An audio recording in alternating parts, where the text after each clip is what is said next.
So Joya, welcome to Wonder Woman in Business. Before we get started, I just want to give a little bit of an intro for the women at LadyDrinks, of course, as well as my new Wonder Woman in Business members and listeners to what is Wonder Woman in Business all about, how can they get involved, and why did I ask this wonderful superstar Wonder Woman to my podcast today. So again, my name is Jasmine Sandler. I own a company called JS Media. We're a digital media and marketing agency. Been around for, believe it or not, over 14 years, which I can't believe at this point. And my job is really to educate and lead women.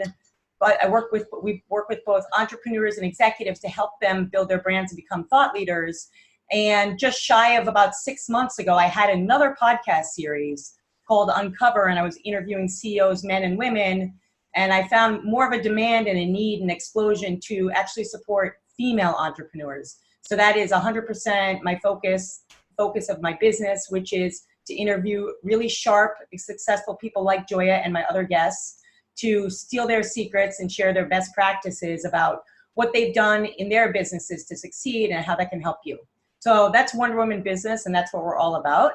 And again, I wanted to thank Joya for being on today. I know she's a very busy woman, as are all my guests because they're all superstars. So I'd like to start with just giving a short bio of Joya, and Joya, please feel free to make any adjustments to it. But I've actually known Joya for quite a long time. Actually, we haven't done too much together, but my first introduction to Joya, I don't know if you remember, was through Leslie Grossman of Vistage, and another powerhouse woman.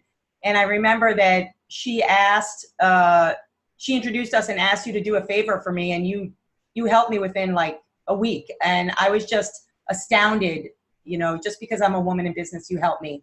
So I really appreciate it. And those are the women that's who I want to be. And that's who I think we all kind of want to be and help each other. So Joya's background and what we're going to talk about today, I'm sure we'll talk about a whole bunch of things, but she's a very strong background in, as an anchor. And that's why I'm a little nervous interviewing you as an expert, but that's okay because I didn't go to journalism school.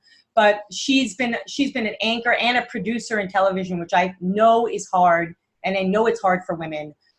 She's been an anchor for such media companies as Bloomberg, CBS, ABC, and I know that you had a production of your own early on as well that I'm sure you're going to share a little bit more about, and did some work with New York One as well.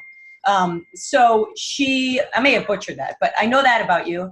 And she is running an organization now that I actually really want to get into on the podcast called LadyDrinks. And I think it's really cool. I love the whole idea behind it. She's supporting South Asian women in female executives in networking and community building. And so she's perfect to have on the show. So again, welcome to the podcast, Joya.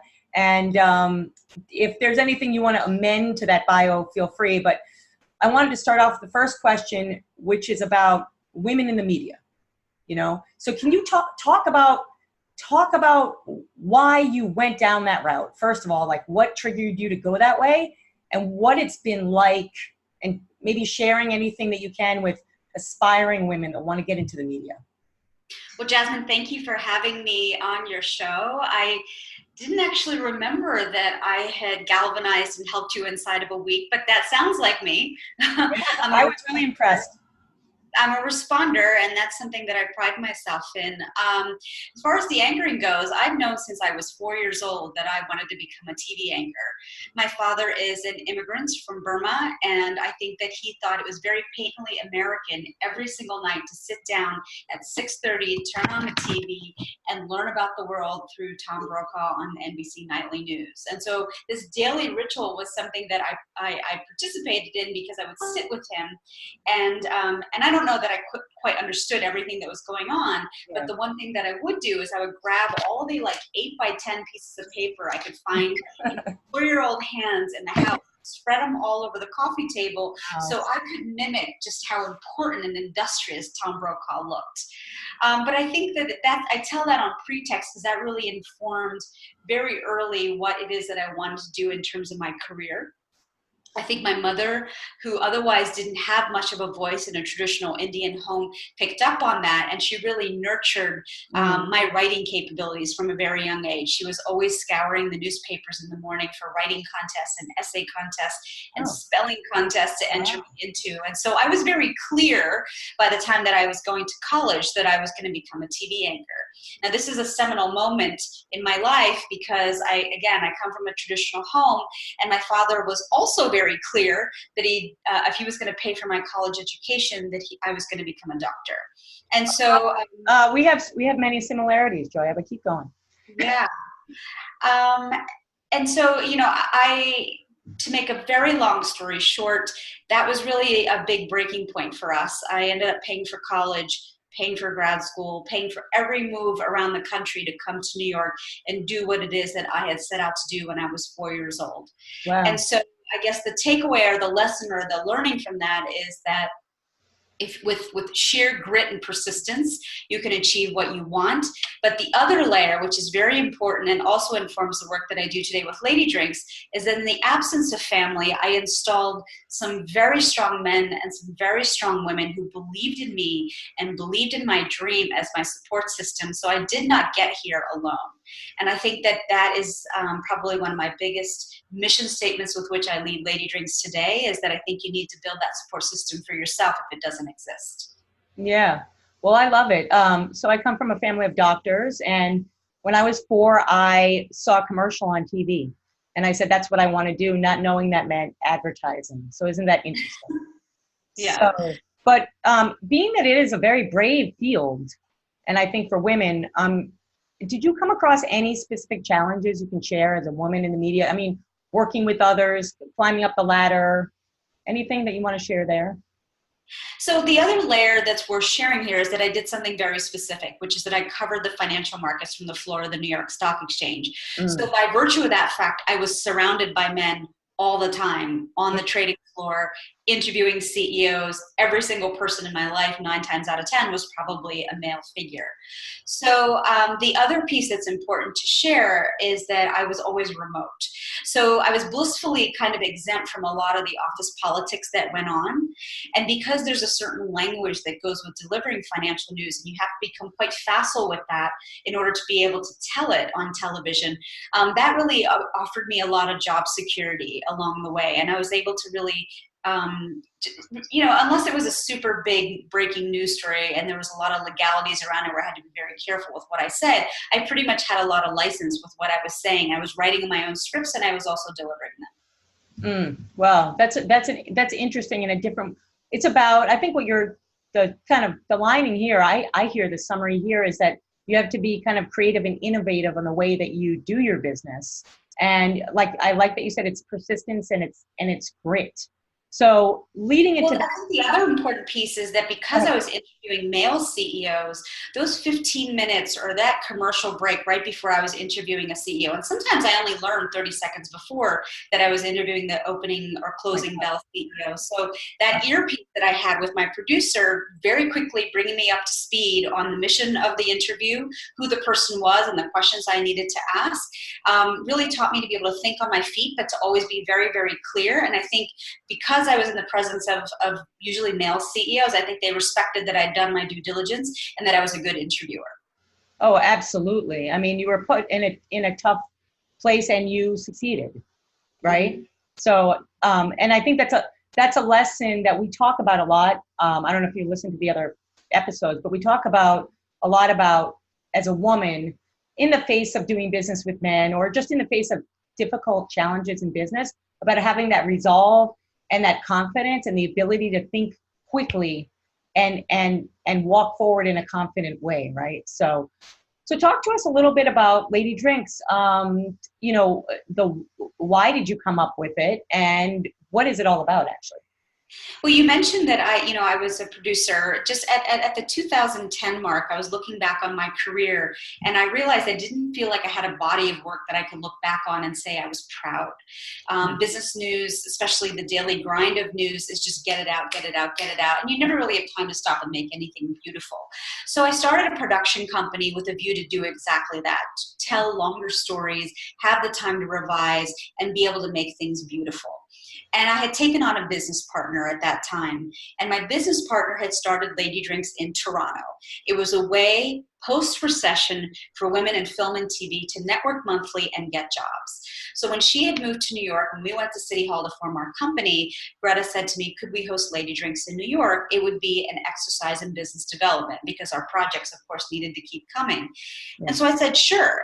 And what I didn't expect was when we started hosting those first events in July of 2012, some 300 Indian women were showing up to these events. Unbeknownst to me, I'd been hiding behind the TV camera all these years. Mm-hmm. There was a whole generation of girl that had grown up watching me on TV at a time when Indian women were not on mainstream television. Oh, that's amazing.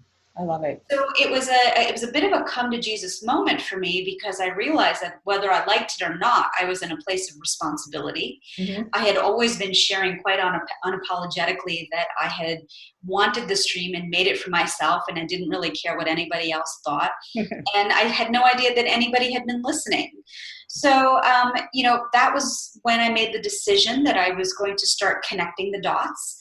I had been interviewing titans of business and CEOs of Fortune 500 and Fortune 1000 companies my entire career.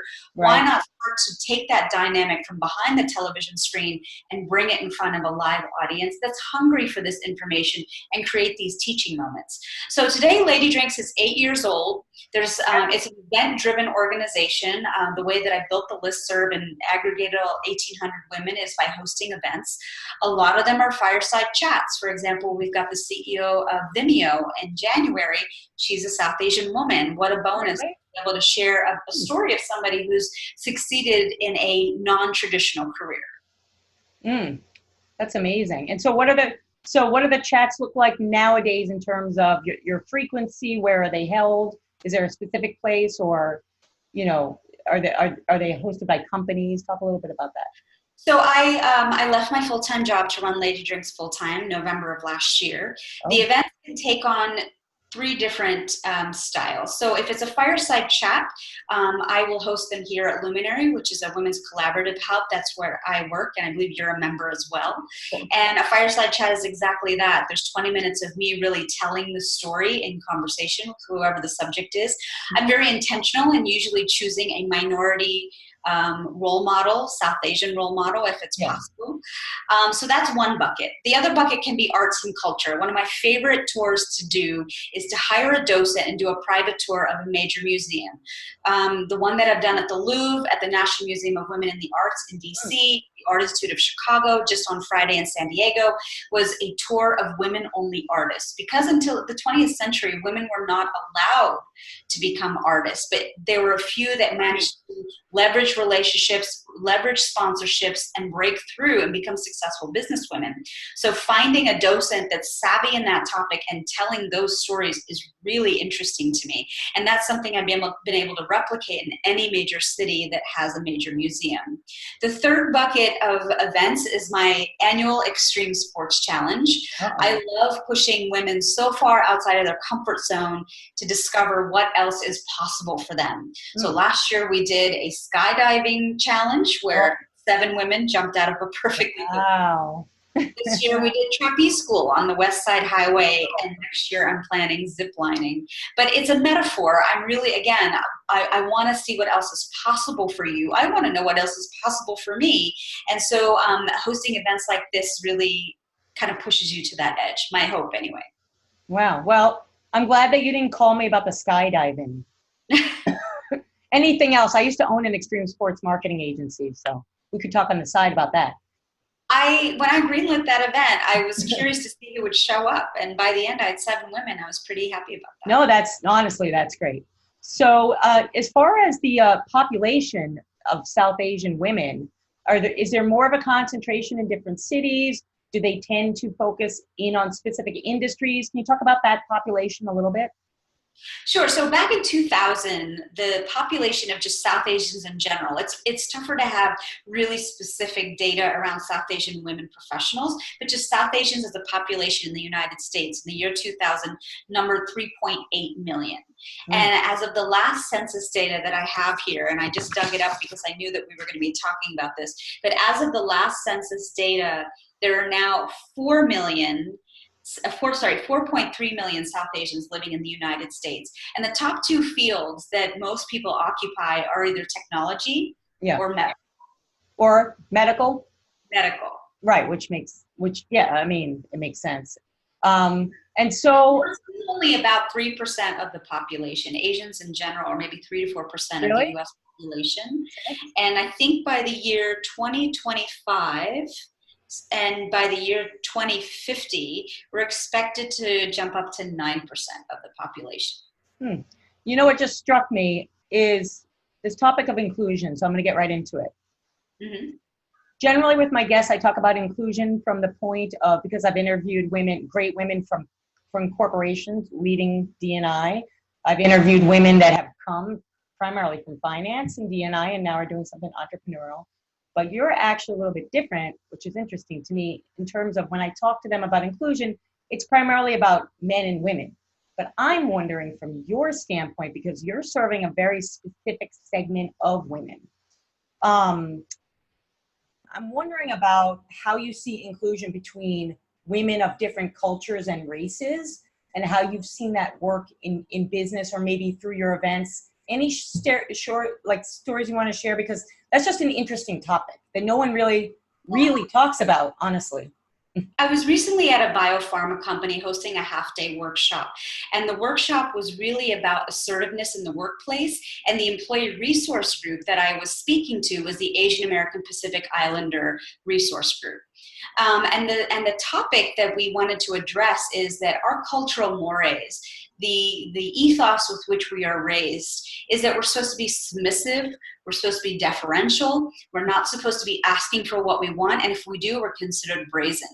While that's all well and good at home, that is not necessarily working in our favor in the workplace. Right. So a question that comes up again and again, and something that's been a great topic of conversation in the last 2 weeks, because I was on another podcast where this question was posed to me: how can we, as South Asian women who are otherwise taught to be humble and submissive at home, be better advocates for ourselves in the workplace? And I actually crowdsourced the answer. There was so many answers that came in because apparently everyone wanted to talk about this. But I thought the top 4 things that I got out of crowdsourcing that answer was, number 1, always be asking how you can be adding value in the workplace. That is the number 1 way to stand out. So being asking to be there as a resource. Right. So that right. And maybe volunteering to raise your hand to do work that maybe somebody else doesn't want to do, to really kind of, imprint yourself into the workplace. Number 2 is to have a brag book or an impact journal. In other words, anytime that you have helped somebody, anytime you've given a great presentation, anytime that you found yourself winning a laurel, write that down, because life is definitely going to kick you down. And it's important to have that list handy to really boost your confidence. The third thing is lists. And of course, we all as women have to-do lists that are coming out of our ears. But yeah, it's never ending, right? Yeah. But to have lists that are really, really rattling off what is working for us and what is not working for us. What were our trigger points? When did we act emotionally versus rationally? And when you see that all written down on paper, it really helps you to be a much more effective leader. That number 3, I think that's number 3. I have to echo that, is the importance of that changes you, but if you repeat it, those patterns can help you grow. Especially what you said. I just want to stop you because I think it's so important that women, tend to make decisions more based on emotions, right, than logic. Just in general, it's a general blanket statement. However, it is critical in business, I think, and as you said, that a woman recognizes that. And I love that you're talking about writing it down to say, hey, you know what, in this situation, if I have to make decision A or B and time is money, am I making it with my heart or am I making it based on something that's logical? So thank you. I just want to say that about number 3 because it's important for all the women. Yeah, and just really being able to look at that list and do a little bit of a self-inventory. So where am I being effective and where am I not being effective? There were so many other points, but I think number 4 was really to always look people in the eye and speak directly and lead with your natural curiosity. Yeah, I have found the common thread of all the women that I've chosen to be on this podcast is that they all got somewhere because they are all curious. Mm-hmm. Every single one. It's interesting. So I think that it is an important trait, and to not let that curiosity be squashed. And you can't let it get squashed if you are open and a little bit more assertive. So, okay. Yeah. All right. Now let's talk about, you gave a great story about how you came up. I love the 4-year-old, you as the broadcaster, and the Tom Brokaw story. But let's talk about you now. You seem very mission driven to me. So, what are your kind of like your own values and mission every day when you wake up and you do your job of running LadyDrinks? And like you said, you do have this responsibility on your shoulder now. So what are your values and what's your mission? One of my topmost values, I don't even know if one will consider it a value, but self-care is number one. I spend the first 90 minutes of my day taking care of me. That means that I'm up at 5:30, at the gym at 6:30, and I'm pounding it out until at least 7:15. I think it's important to really take quiet time to just kind of, the day is crazy. There's so many things going on. Just taking those 15, 20 minutes to kind of center myself before I dive right in is a really, really important piece of that 90 minutes of the day.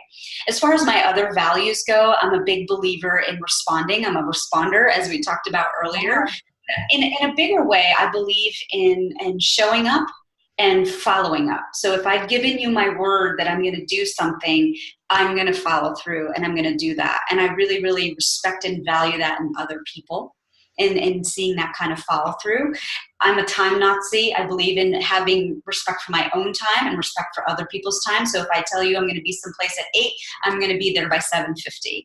And I really, really love it when other people show that kind of value and show that kind of respect for my time and what I'm giving.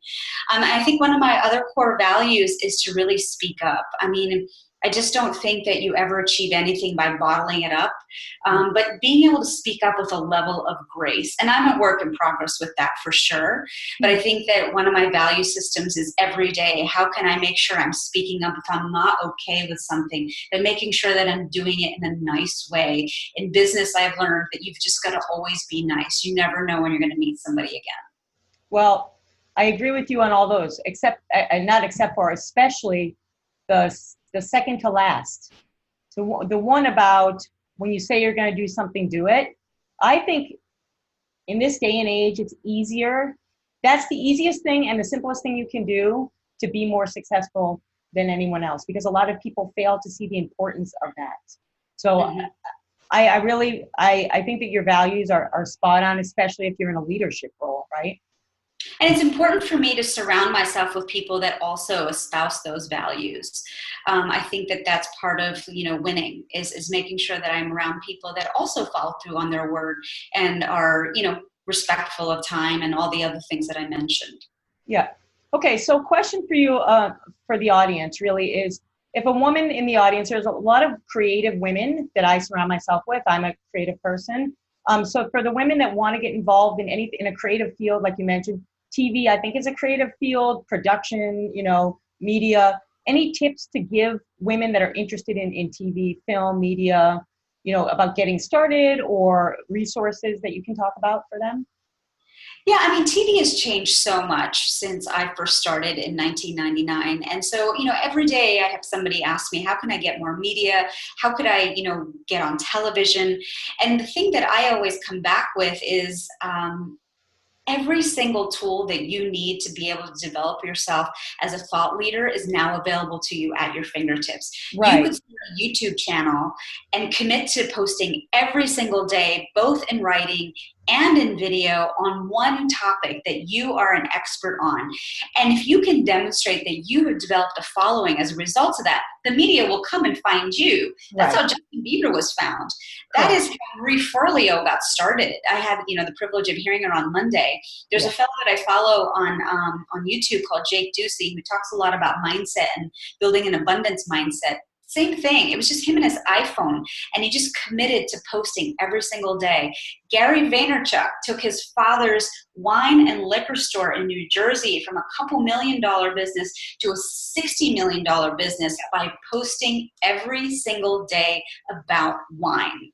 you know, and all he did was like, you know, talk to you like you were in his living room about the wine of the day. So I just feel like, you know, if you can demonstrate that commitment and if you can position yourself as an expert in something that you're passionate about and you know, I think that the world is your oyster. Right. Yeah, it really wasn't that question, but I appreciate the answer. The question was more about if a woman wants to get in the world of film, she wants to work in film or work in TV or work behind the scenes or become a reporter or a journalist. I come across these women all the time. That's the careers they want to get into. And because you have such a strong background in that, I wonder if you have any tips for those women that want to get into these fields as careers. I still think my answer is the same. I still think that all the tools that you need to be able to make that entry are available to you. You can create your own inertia. You don't have to wait for a bunch of men sitting in a boardroom to greenlight you as a filmmaker or as an actress or as a speaker. Okay, got it. Perfect. Okay. So the question I ask all of my guests is, how would you describe a Wonder Woman in business? What does that mean to you? I think that a Wonder Woman, in other words, someone who to me is like a real leader, is somebody who's gotten to a place in her career where they've got the resources, they've got the skills with which, or the relationships that they've cultivated where they can pay it forward. So for example, I'm about to host an event in Houston and I am just bowled over by the caliber of women that I've been introduced to, but I've been introduced by each person saying, oh, you should meet this person. Oh, you should meet that person. Because I've become very clear about who it is that I want to meet. And each of them are coming to the table with a list of other women I should meet. So to me, like, that's a leader. You didn't come to this empty-handed. You knew what Joya was going to ask and you came with a list ready. I think the second thing is that somebody who follows up and shows up. You can be busy. We're all busy. It's always a choice. But I really, really respect a Wonder Woman who actually follows up on what it is that they pledged they were going to do. The third thing is that I think that a Wonder Woman is always, always learning. I cite my friend Paula Rizzo Berman, who's written 3 books. Oh. I'm still trying to write 1 book. And yet she's still going to a writing retreat at the end of September. She's very generously invited me to come along. Oh. But I love that she's always engaged in bettering herself. And she is somebody who always follows through. We were colleagues in the news business, so there's a reason for that. But to me, those are kind of the top traits that I look at when I say, when I think about the traits of a Wonder Woman in business. Yeah, well, I echo all of them. I think that a Wonder Woman in business is a leader, and a leader can't come to the table empty-handed. And also, I love what you said about the Houston. I saw your post about the women in Houston. I started thinking of women I'm going to introduce you to. So I thought that's what it's about. It's about, hey, we've gotten to this point where we can share, where we can help, where we can build a community, and to do those things, we have to show up, right? You don't get to that point unless you do that. So now you mentioned a couple of events. I want to get a little bit more pointed here for my audience. So first question, it might be a stupid question, but are your events only open to South Asian women executives, or is it any woman that could attend your event? So that's a great question, and I get that a lot. My events are open to anybody as long as the topic resonates with you. I just did that event at the San Diego Museum of Art on Friday. Now, one person who showed up there was South Asian, but it was a tour of women-only artists, and the topic resonated for them. It was a brand new curated exhibit that was really, really wonderful, and people wanted to see it. They wanted to hear those stories. I'm in a saturated market like New York City, and I felt that I needed to have a brand, and I needed to have something that I went to market to bat. Of course. Right. And so for me, I'm very open about the fact that, yes, I champion South Asian women, but if the topic is of interest to you, by all means, you should be able to come. Okay, great. So you have something coming up in New York this year or next that women could attend? Yeah, I mean, I get a lot of queries from women about public speaking, because of the space I occupy in the world. A lot of people are looking for coaching, or they're looking for, tips on how to be a better public speaker. Which leads me to my next point, because we're a little bit over time. But I want to thank you for being on the podcast and being a mutual luminary member. I'm sure we'll be doing many things together. And as leaders, we are here to support each other. And we have Wonder Woman in Business is coming together with Women of Culture, September 26th. And Joya, I hope you're going to be involved, attending. We'll talk about it. after. But we are having an art of entrepreneurship panel. So we're pulling in, yeah, it's going to be really cool because in part of my life, I'm an entrepreneur, leading entrepreneurs. The other half, I'm an artist, so a musician. So we're having leading women. We have a top music producer.